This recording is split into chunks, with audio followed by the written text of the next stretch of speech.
예, 오늘도 주의 전에 나오신 여러분들을 주님의 이름으로 축복합니다. 우리 옆에 분들하고 사랑합니다, 축복합니다 하면서 인사하시기 바랍니다.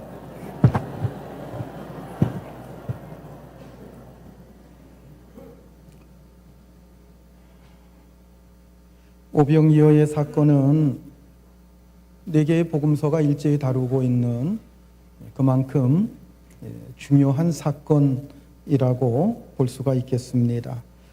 예수님 당시에 10,000명 이상이 모였다고 하는 것은 참 놀라운 일입니다.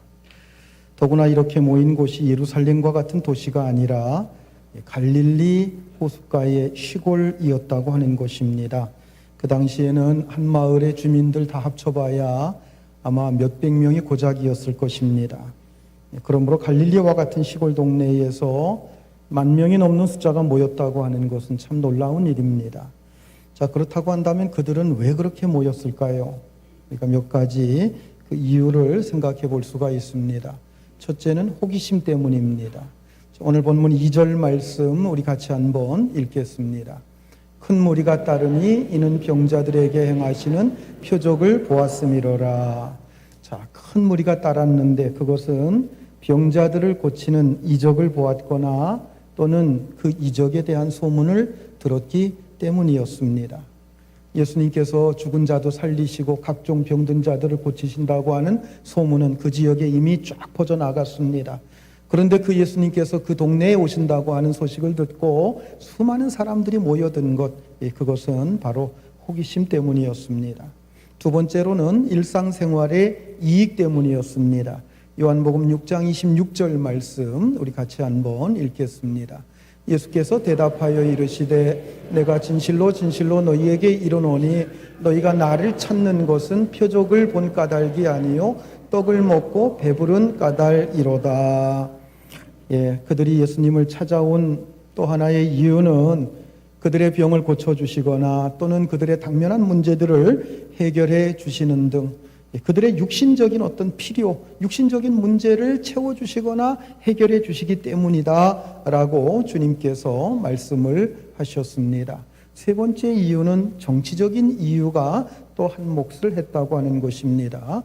요한복음 6장 14절과 15절 말씀 같이 읽습니다. 그 사람들이 예수께서 행하신 이 표적을 보고 말하되 이는 참으로 세상에 오실 그 선지자라 하더라. 그러므로 예수께서 그들이 와서 자기를 억지로 붙들어 임금으로 삼으려는 줄 아시고 다시 혼자 산으로 떠나 가시니라. 그들은 예수님이 이런 이적을 행하시는 것을 보고 오신다고 하는 그 선지자일 것이다 라고 생각했다는 거예요. 그 선지자라고 하는 것은 구약에서 모세를 가리킵니다. 모세와 같은 강력한 리더십을 가진 지도자가 나타날 것이다. 그와 같은 지도자가 나타나서 너희들을 어려움 가운데서 너희들의 모든 문제 가운데서 너희들을 구원해 줄 것이다 라고 하는 그 말씀 때문에 그들은 그 선지자 모세와 같은 지도자를 그들이 기다리고 있었습니다. 그런 도중에 예수님에 대한 소문을 듣고서 그분이 바로 그 지도자구나, 그 선지자구나, 그분이 우리를 어려움 가운데서 우리를 이 로마의 압제 가운데서 해방시킬 수 있는 그러한 우리의 임금이로구나 그런 생각을 하고 예수님을 따른 사람들이 상당히 많았고 예수님께서 이 큰 기적을 베푸시는 것을 보고 예수님을 억지로 임금을 세우려고 했다 하는 말씀입니다. 어쨌든 이러저러한 이유로 인해서 하나씩 둘씩 모여든 사람들의 수가 10,000 명이 훨씬 넘었다고 하는 것입니다. 모인 곳은 갈릴리 바닷가 벳세다 광야였습니다. 허허벌판 빈들이었습니다. 예수님이 모인 사람들에게 말씀을 전하시고 또 그곳에 각종 병든 자들을 예수님께서 고쳐주셨습니다. 그런 가운데 시간이 많이 흐르게 됐어요. 그리고 몹시 시장한 시간이 된 것입니다. 그래서 예수님께서는 그 무리들을 보시면서 걱정스럽게 말씀을 하십니다. 본문 5절 말씀 우리 같이 한번 읽겠습니다. 예수께서 눈을 들어 큰 무리가 자기에게로 오는 것을 보시고 빌립에게 이르시되 우리가 어디서 떡을 사서 이 사람들을 먹이겠느냐 하시니.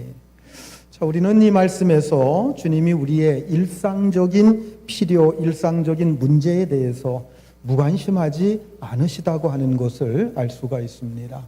이 말씀은 우리가 지난주에 쭉 살펴본 말씀이기 때문에 간단하게만 말씀을 드립니다. 예수님의 말씀을 듣던 수많은 무리가 굶주린 상태에 있었을 때에 그들의 먹을 것을 염려하신 분이 바로 우리 주님이셨다라고 하는 거예요. 지금 그들이 뭔가를 먹지 않으면 그들이 돌아가는 도중에 쓰러질지도 모른다라고 하는 것을 염려하신 분이 예수님이셨습니다. 자, 본문의 정황으로 우리가 미루어 볼 때에 제자들은 이 문제에 대해서 말을 꺼내기가 두려웠을 것입니다. 왜냐하면 괜히 말 잘못 꺼냈다가는 자기들이 책임을 져야 되기 때문입니다. 그래서 모두 다 몹시 배고픈 상태에 있으면서도 아무도 그것에 대해서 먼저 이야기를 꺼내는 사람이 없었습니다. 이런 상태에서 예수님께서 이 문제를 먼저 끄집어내신 거예요.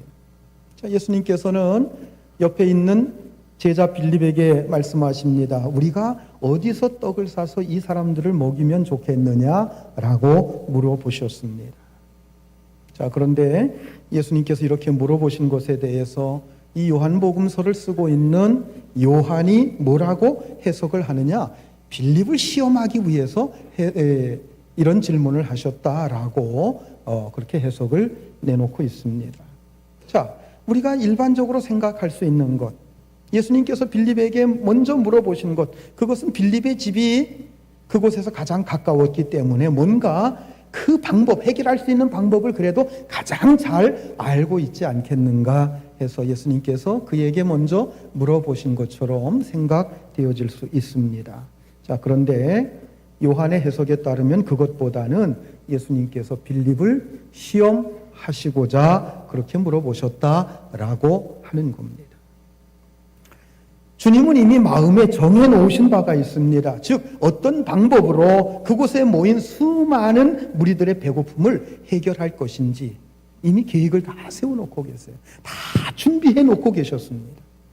그런데 곧바로 당신의 계획을 시행하시는 것이 아니라 먼저 빌립의 생각을 떠보고 계십니다. 그 이유가 뭡니까? 빌립 마음속에 품고 있는 생각이 어떤 생각인지 그 생각을 드러내시기 위해서입니다. 예수님의 시험이라는 게 바로 이런 거예요. 하나님께서는 우리에게 말씀으로 우리에게 오십니다. 또는 여러 가지 사건을 통해서 우리에게 묻고 계십니다. 빌립에게 질문하셨던 이런 질문을 하나님께서 우리에게 하신다는 거예요. 왜 하십니까? 우리를 시험하시려고. 그 시험이 뭡니까? 우리가 그 사건에 대해서, 그 말씀에 대해서 어떤 생각을 가지고 있는지 그것을 드러내시기 위해서라고 하는 겁니다. 여러분, 가만히 내버려 두면 절대로 드러나지 않습니다. 사람들의 마음속에 꽁꽁 숨겨놓은 그 생각을 그냥 내버려 두면 드러내지 않아요. 그러나 상황이 급박해지고 또 자기의 책임으로 그것이 돌아오게 되면은 그 속에 있는 생각들이 툭툭 튀어나오게 된다고 하는 거예요. 그리고 어떤 환경이나 어떤 그럴 만한 영적인 분위기가 주어질 때도 그런 생각들이 드러나는 거예요. 굉장히 중요한 문제입니다. 가끔 선교사나 작은 교회 목회자들이 어려움에 처해서 물질적인 도움을 요청해 오는 경우가 있습니다. 그러면 저는 그런 부탁을 받은 목회자의 입장에서 가만히 있을 수가 없어요. 그래서 장로님이든지 권사님이든지 중직자들 중에서 도움을 줄 수 있는 분들에게 연락을 해서 부탁을 하게 되는 경우가 있습니다. 자, 그러면 그때에 나타나는 반응이 몇 가지 반응이 있어요. 첫 번째 반응은 신경질적인 반응입니다. 왜 그런 사람들의 어려운 문제를 목사님이 신경 쓰느냐는 겁니다.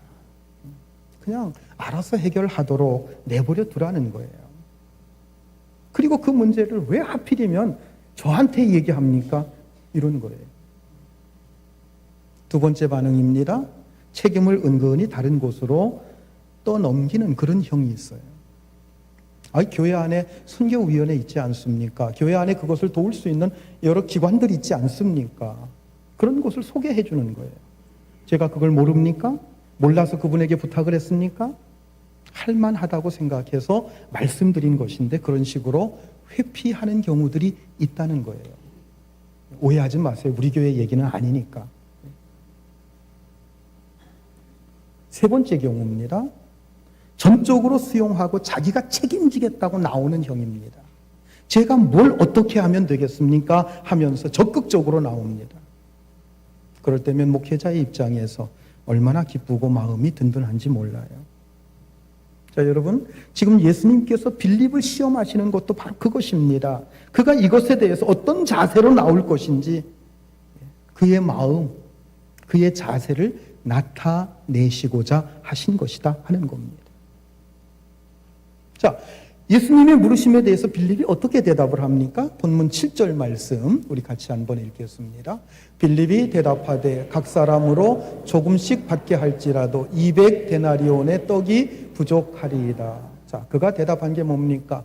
여기 모여 있는 각 사람에게 조금씩 먹을 것을 제공한다고 할지라도 200데나리온의 돈을 가지고도 모자랄 것입니다. 지금 그럴 만한 돈이 우리에게 어디 있습니까? 그리고 설령 돈이 있다고 한들 이 많은 사람들이 먹을 음식을 어떻게 만들어낼 수 있습니까? 무슨 얘기입니까?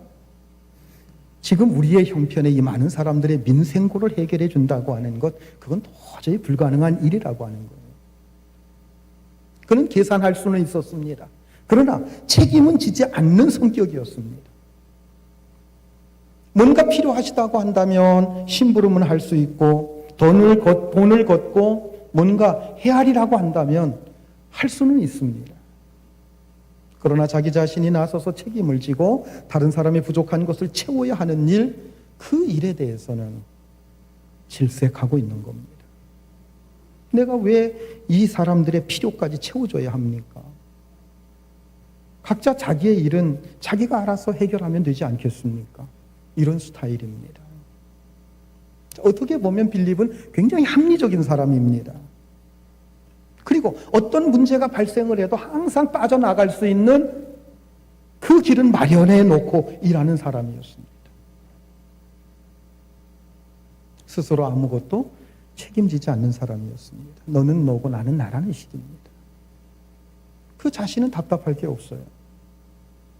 주변에 아무리 어려운 일을 당한 사람이 있다고 할지라도 부담감이나 안타까움 같은 것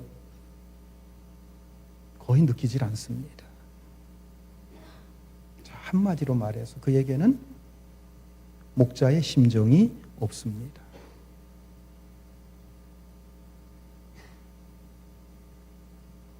주님은 무엇 때문에 빌립을 시험하셨나요? 그 속에 있는 생각을 드러내시기 위해서입니다. 그 속은 어땠습니까? 놀랍게도 싸늘하게 식어 있었습니다. 그는 늘 주님과 가까이 있었지만 실제로 주님을 따른다고 하는 것이 무엇인지에 대해서 거의 생각해 본 바가 없었습니다. 거기에 비해서 안드레는 어떤 사람입니까? 자, 본문 8절과 9절 말씀 우리 같이 한번 읽습니다. 제자 중 하나 곧 시몬 베드로의 형제 안드레가 예수께 여짜오되 여기 한 아이가 있어 보리떡 5개와 물고기 2마리를 가지고 있나이다. 그러나 그것이 이 많은 사람에게 얼마나 되겠사옵나이까.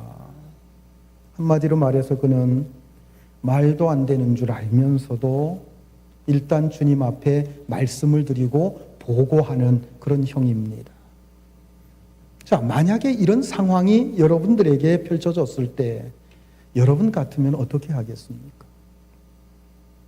여기 수백 명이 굉장히 허기진 상태에 놓여 있는데 어떤 아이가 빵 하나 우유 하나 가지고 와서 이 허기진 사람들을 위해서 내놓겠다고 한번 생각해 봅시다.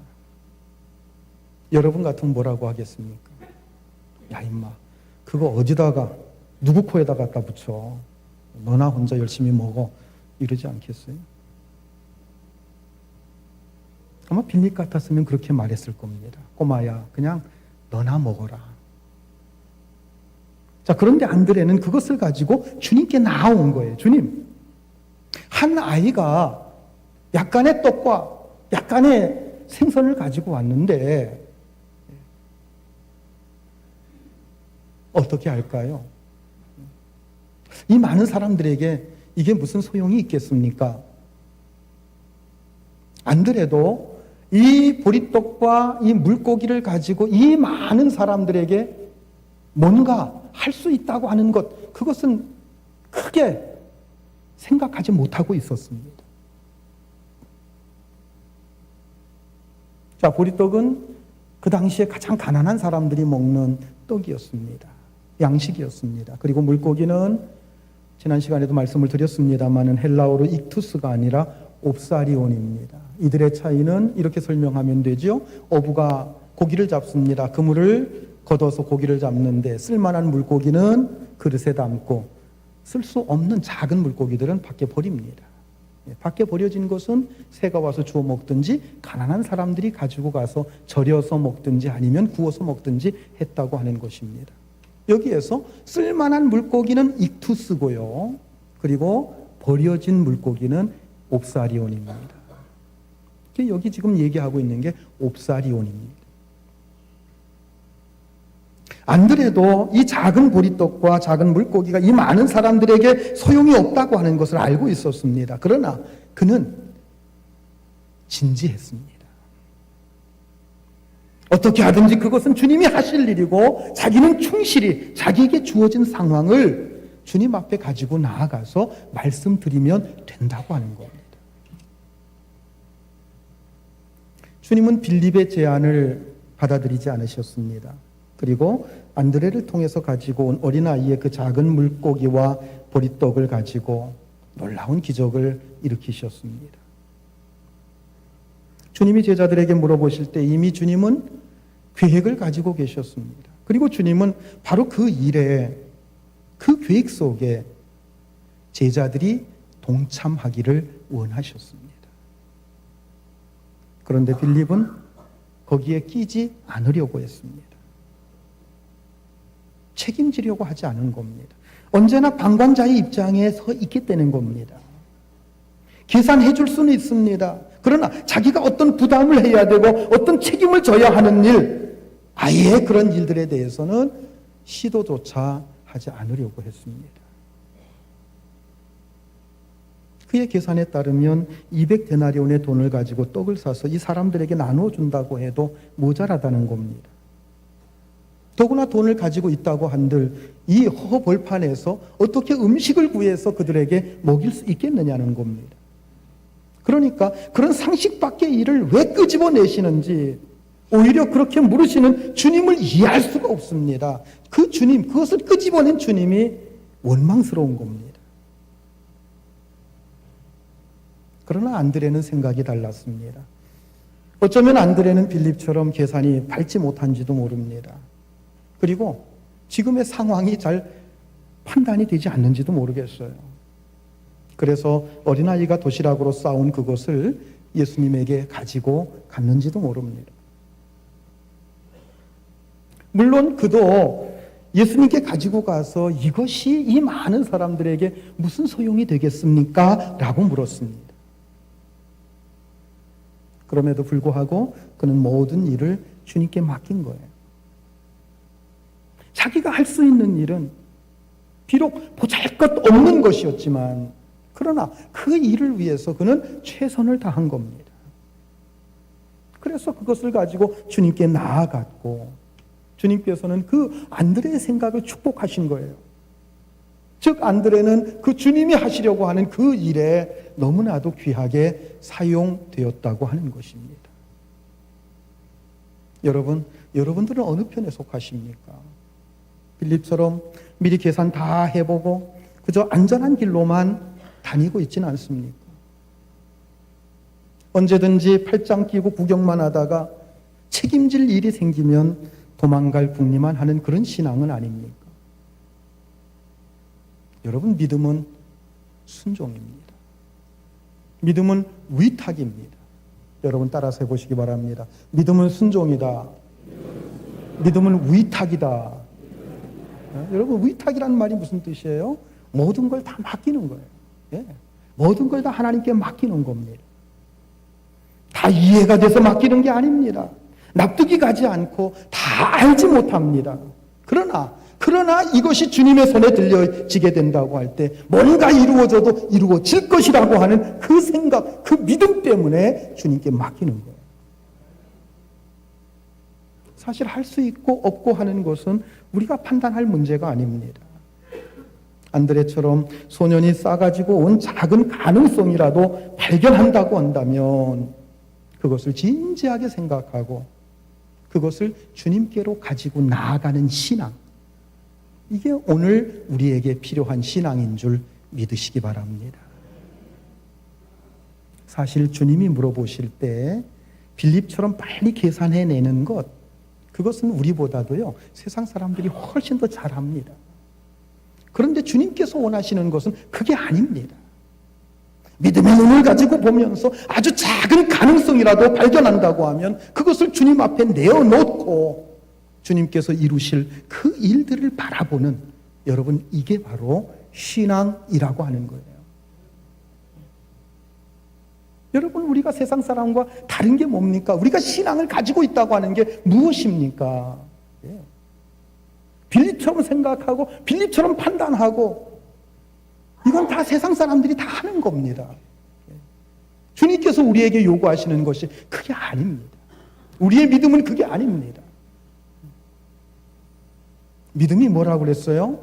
히브리서 11장 1절, 우리가 너무나도 잘 아는 말씀이죠. 같이 한번 읽겠습니다. 믿음은 바라는 것들의 실상이요 보이지 않는 것들의 증거니. 믿음이 뭐라고 그랬어요? 바라는 것들의 실상이라고 그랬어요. 그래서 믿음이라는 건 어디서부터 출발합니까? 간절한 소망에서부터 시작이 되는 거예요. 간절한 바람에서부터 시작이 되는 겁니다. 우리가 간절한 바람이 있어요. 그 간절한 소망이 실제로 이루어지는 것, 여러분, 이게 믿음이라는 거예요. 여러분, 안드레의 바람이 뭡니까? 비록 지금 작은 것이 손에 들려 있다고 할지라도 이것을 통해서 이 많은 사람들의 허기진 배를 채우고 저들이 넉넉해지는 것, 이런 간절한 소망이 지금 안드레에게 있는 것입니다. 그래서 그는 그것을 주님 앞에 드렸고 주님은 그것을 사용하여 그의 소망을 이루어 주신 것입니다. 사랑하는 성도 여러분, 믿음의 눈을 가지고 보시길 바랍니다. 아주 작은 가능성이라도 발견하면 그것을 주님 앞에 드리고 주님께서 이루실 일들을 여러분 바라보시는 그런 믿음의 눈이 활짝 열려질 수 있기를 바랍니다. 그러면 여러분 삶 속에도요 오병이어의 기적과 같은 그런 풍성한 능력이 나타나게 될 줄로 여러분 믿으시기 바랍니다.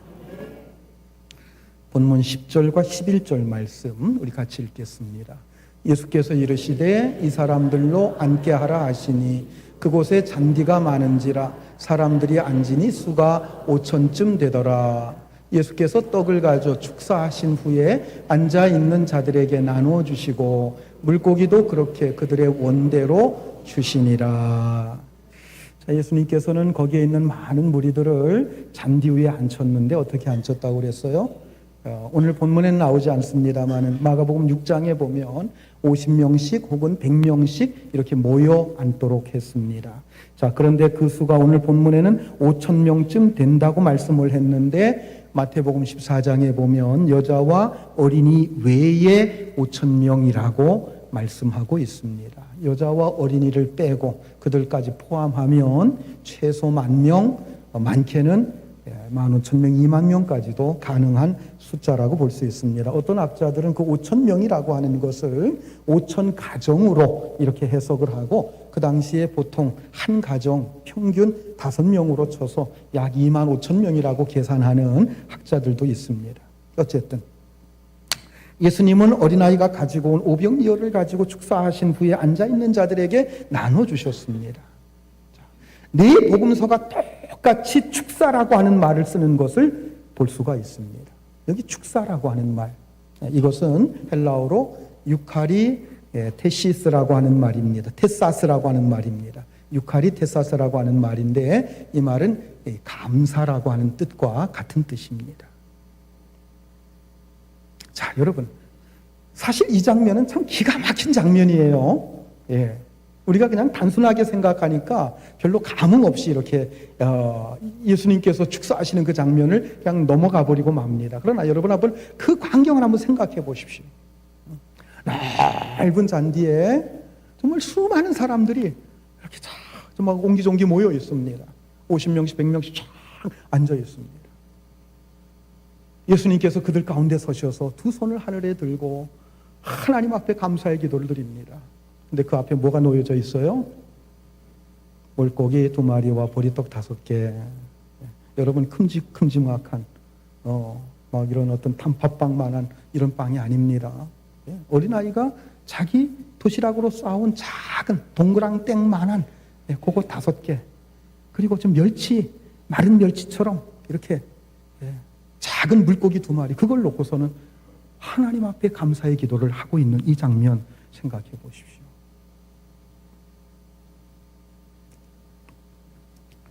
여러분, 뭐라고 예수님께서 기도하셨겠습니까? 하나님, 이 귀한 음식을 주셔서 감사합니다. 우리 모두가 나누어 먹을 풍족한 양식을 주셔서 감사합니다. 아마 이렇게 기도하지 않으셨겠는가 저는 생각이 됩니다. 지금 놓고 기도하고 있는 게 뭐예요? 참 보잘것없는 음식입니다. 그런데 그걸 놓고서 이 귀한 것을 주셔서 감사합니다. 우리가 넉넉히 먹고 남을 수 있는 풍족한 양식을 주셔서 감사합니다. 그렇게 기도했다는 거예요. 자, 여러분, 여기서 우리가 굉장히 중요한 2가지의 교훈을 얻을 수가 있습니다. 첫 번째는 아주 보잘것없는 것을 가지고 감사했다는 겁니다. 어떻게 10,000명이 훨씬 넘는 사람들을 앞에 놓고서 이 보잘것없는 음식을 가지고 감사의 기도를 드릴 수 있겠습니까? 그러나 주님은 감사의 기도를 드리셨다는 거예요. 이것은 아무리 형편없는 것이라고 할지라도 자기에게 주어진 것에 대해서 감사할 줄 아는 자세가 정말 필요하다고 하는 것을 우리에게 가르쳐 주시는 것입니다. 또 한 가지, 예수님께서는 앞으로 이루어질 일에 대해서 감사했다는 겁니다. 지금 앞에 있는 물고기 2마리와 보리떡 5개도 중요하지만 정말 중요한 것은 이것을 통해서 나타나게 될 그 엄청난 사건, 엄청난 그 일, 그것을 바라보시면서 감사하신 겁니다. 그래서 미리 감사하신 겁니다. 여러분, 지나간 일에 대해서 감사하거나 현재 자기가 가지고 있는 것에 대해서 감사하는 것도 중요합니다. 그러나 우리 그리스도인들은 더 중요한 감사가 있어요. 그게 뭡니까? 지금 이것을 통해서 이루어질 놀라운 하나님의 역사를 보면서 감사하는 바로 이 감사가 필요한 것입니다. 그런 의미에서 본다고 할 때 여러분, 감사는 믿음이에요. 믿음이 없이는 감사할 수가 없습니다. 하나님께서 이루실 일에 대한 믿음이 없이는 우리가 감사할 수 없다고 하는 것입니다. 주님은 지금 이 오병이어를 가지고 10,000명이 훨씬 넘는 많은 사람들이 아주 배불리 먹고 12광주리가 남는 것을 지금 믿음의 눈을 가지고 보고 계신 것입니다. 여러분, 지금 여러분들에게도 여러분들의 믿음의 눈이 활짝 열려서 하나님께서 여러분들을 통해서 이루실 놀라운 일들을 보면서 하나님 앞에 감사할 수 있게 되기를 주의 이름으로 축원합니다. 예수님께서 이렇게 감사의 기도를 드리셨을 때 놀라운 기적이 일어났습니다. 하늘아버지께서 그 감사의 기도를 기쁘시게 받은 증거입니다. 어느 교회에서 목사님이 기도하는 방법에 대해서 설교를 하시면서 하나님께서는 기도를 많이 한다고 들으시는 게 아니라 감사의 기도를 해야 하나님께서 들으신다 하면서 말씀을 하셨습니다. 이 설교를 듣던 어느 여집사님이 나도 남편 때문에 감사할 수만 있다면 얼마나 좋겠는가, 그러면서 한숨을 내쉬었습니다. 쉽게 말하면 그 남편이 아주 형편없다는 거죠. 그 남편은 매일같이 술에 만취되어 자정이 넘어서야 귀가하는 술고래였습니다. 자, 그날도 다른 날과 같이 만취된 상태에서 인사불성이 되어 대문 앞에 쓰러져 있는 것을 억지로 끌어다가 옷 벗겨 자리에 눕혀 잠들게 하고 옆에서 이제 하루 일과를 마치고 하나님 앞에 마무리 기도를 하고 있는데 정말 자기 신세가 너무나도 한심한 거예요. 하나님, 왜 이런 남자에게 시집 와서 고생하게 하십니까? 하면서 훌쩍훌쩍 울면서 기도하고 있었습니다. 울면서 절반은 신세 타령하고 절반은 기도하는 가운데 갑자기 목사님 설교가 생각이 난 거예요. 그래서 한참 동안 감사할 조건을 한번 찾아봤습니다. 감사할 조건을 아무리 찾아보는데 감사할 조건이 없어요. 그래서 하나님 앞에 뭐라고 감사 기도를 했는가 하면 하나님, 그냥 감사합니다. 그저 감사합니다. 하나님, 그저 감사합니다 라고 말하는 그 순간에 성령의 감동이 마음속에 확 밀려오는데 그때 감사할 수 있는 조건이 막 생각이 나는 거예요. 옆에서 지금 코를 드렁드렁 골고 잠을 자고 있는 남편을 바라보는데 야, 그래도 내가 과부보단 낫지 않겠는가. 그러니 하나님 감사합니다. 술고래지만 사람 심성은 그래도 괜찮아요. 그래서 앞으로 좋은 남편 될 수 있는 가능성이 있으니 하나님 감사합니다. 또 감사의 기도를 드렸어요. 또 생각해 보니까 술을 저렇게 마셔도 꼭 집은 찾아오거든요. 이게 얼마나 감사한지 몰라요. 그래서 또 감사했어요. 그리고 토요일 날 밤이 되면 다른 날보다 2배, 3배로 마시고 들어와가지고 완전히 뻗어버리는 거예요. 그리고 주일날 아침이 되면 조금 미안한지 이 집사님이 하루 종일 교회 와서 예배드리고 봉사하고 그래도 아무런 불평을 하지 않아. 그래서 감사한 거예요. 이런 일들이 자꾸 감사할 거리가 생각이 나서 하나님 감사합니다, 감사합니다 하다 보니까 막 찬양도 나오고 막 기뻐서 막 이러면서 이렇게 기도를 하고 있는데 남편이 자다가 깨가지고 목이 말라가지고 깨가지고 이렇게 보니까 그냥 부인이 뭐 기도하는 것 같은데 막 웃어가면서 즐거운 모습으로 그렇게 하고 있는 모습을 보고서 뭐가 그렇게 좋아서 웃느냐 하고 물었어요. 그랬더니 부인이 뭐라고 얘기하는 거 하면 당신과 사는 게 너무 좋아서 그런다고 대답을 합니다. 어떻게 나 같은 술고리하고 사는 게 그렇게 좋으냐 하고 또 다시 물었어요. 그래서 그 이유, 자기가 감사의 조건으로 찾았던 그 이유를 다 설명을 해줬어요. 부인의 얘기를 진지하게 듣던 남편이 나도 당신이 믿는 예수 믿어줄게 하고 고백을 하는 거예요. 그분이 그동안 왜 자신의 잘못을 몰랐겠어요? 또 아내의 간절한 소망이 무엇인가 하는 것을 왜 몰랐겠습니까? 뒤에 가서 이 여집사님이 이렇게 간증을 했다고 합니다. 10년 동안 그렇게 기도해도 이루어지지 않던 소원이 단 한 방의 감사 기도로 다 해결되고 말았다. 할렐루야, 할렐루야. 여러분, 하나님께서 우리의 기도를 언제 들어주셔요? 여러분, 우리가 감사할 때 하나님께서 응답하시는 줄 믿으시기 바랍니다. 오병이어를 앞에 놓고 감사의 기도를 드리셨던 주님 앞에 놀라운 기적이 일어났음을 여러분 믿으시기 바랍니다. 여러분, 하나님 앞에 감사하시길 바랍니다. 사실 우리는 감사할 이유가 너무너무 많습니다. 감사할 조건 또한 너무나도 많습니다. 여러분, 이 오병이어의 기적은 어떤 의미가 있다고 지난 시간에 말씀을 드렸나요? 성만찬의 의미가 있다고 말씀을 드렸어요. 그 작은 떡을 그냥 주시지 않고 어떻게 주셨다고 그랬어요? 떼어주셨다고 하는 겁니다. 떼어주셨다. 이건 성만찬할 때 하는 표현이에요. 여러분, 성만찬의 의미가 무엇입니까? 예수님께서 십자가에서 살이 다 찢겨지시고 자신의 피를 다 쏟아 부으신 그 사건이 십자가 사건. 바로 그것을 상징하는 사건이 바로 성만찬이에요. 여러분, 누구를 위해서 다 살이 찢겨지시고 피를 다 쏟아 부어주셨습니까? 우리 자신들을 위해서입니다. 우리의 죄 때문입니다. 우리의 구원을 위해서입니다. 우리의 영원한 생명을 위해서입니다. 그러므로 여러분, 우리는 주님의 십자가를 생각할 때마다 감사와 감격이 넘쳐나야 될 줄로 믿습니다. 이 십자가의 은혜, 십자가의 감격을 가지고 더 감사의 제사를 하나님 앞에 올려드리는 여러분들이 될 수 있기를 주의 이름으로 축원합니다. 기도하시겠습니다.